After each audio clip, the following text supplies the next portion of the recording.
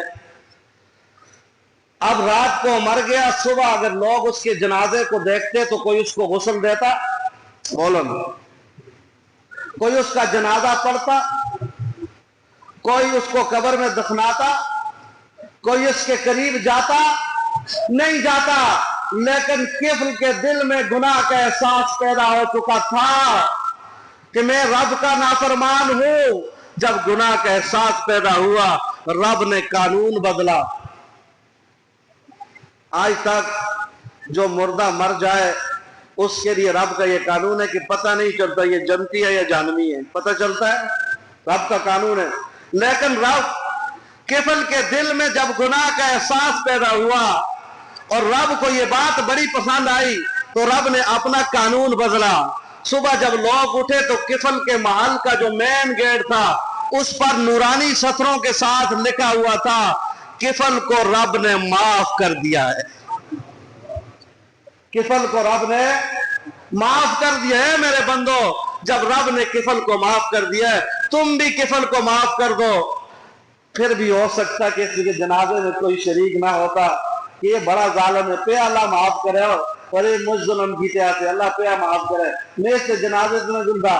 رب نے نیچے لکھ دیا، میں نے معاف کر دیا، تم سب کفل کو معاف کر دو۔ اور سنو، جو کفل کے جنازے میں شریک ہوگا رب اس کو بھی معاف کر دے گا۔ جو کفل کے جنازے میں شریک ہوگا رب اس کو بھی معاف کر دے گا۔ تو دوست، کفل گناہگار تھا، کفل گناہگار تھا، جب تک اس کے دل میں گناہ کا احساس پیدا نہیں ہوا، گناہ کرتا رہا کرتا رہا کرتا رہا، اور ایک دن گناہ کا احساس پیدا ہوا۔ صرف گناہ کے احساس پر رب نے اس کو اپنا ولی بنایا اور اپنا قانون تبدیل کر دیا۔ صرف گناہ کا احساس پیدا ہوا دل میں۔ آج مسلمانوں، ہمارے دل میں گناہ کا احساس پیدا نہیں، اور جس کے دل میں گناہ کا احساس پیدا ہو جائے کفل کی طرح رب ہدایت دے دے گا، اور جس کے دل میں گناہ کا احساس پیدا نہ ہو وہ گناہ کو گناہ نہ سمجھے، وہ گناہ کو، رب کی نافرمانی کو گناہ نہ سمجھے، نماز چھوڑنے کو گناہ نہ سمجھے، جھوٹ بولنے کو گناہ نہ سمجھے، زنا کو، بدنظری کو، رشوت کو، سود کو، بد اخلاقی کو، ماں باپ کی نافرمانی کو گناہ نہ سمجھے، اس کو اللہ کبھی ہدایت نہیں دیتا، کیونکہ گناہ کو گناہ ہی نہیں سمجھتا۔ اس لیے فرمایا بدعتی کو اللہ کبھی ہدایت نہیں دیتا، اس لیے کہ بدعتی گناہ جو کام کرتا ہے اس کو گناہ نہیں سمجھتا، نیکی سمجھ کے کرتا ہے، اور جو گناہ کو نیکی سمجھ کے کرے اس کے لیے کبھی ہدایت کا راستہ کھل سکتا ہے؟ نہیں کھل سکتا۔ تو جو گناہ کو گناہ نہ سمجھے اس کو رب کبھی ہدایت نہیں دیتا۔ تو قرآن کہتا ہے رب نے آدم علیہ السلام کو بنایا، آدم علیہ السلام کا جب ڈھانچہ تیار ہو گیا تو رب نے اعلان کیا اسجدوا لآدم فسجدوا الا ابلیس۔ اللہ نے حکم دیا کہ اے فرشتوں سارے کے سارے آدم کو سجدہ کرو، اسجدوا لآدم فسجدوا الا ابلیس، آدم کو سجدہ کرو۔ سارے سے فرشتوں نے فوراً آدم علیہ السلام کو سجدہ کر دیا، لیکن ابلیس نے سجدہ رب نے پوچھا ما منعک ان تسجد اذ امرتک، میں یاد ہونا نا دل کار وال، ہاتھ کار وال تے دل یار وال۔ ہاں جی، ہاتھ جب بٹھا کے لو تے ذرا توجہ مڑی دو،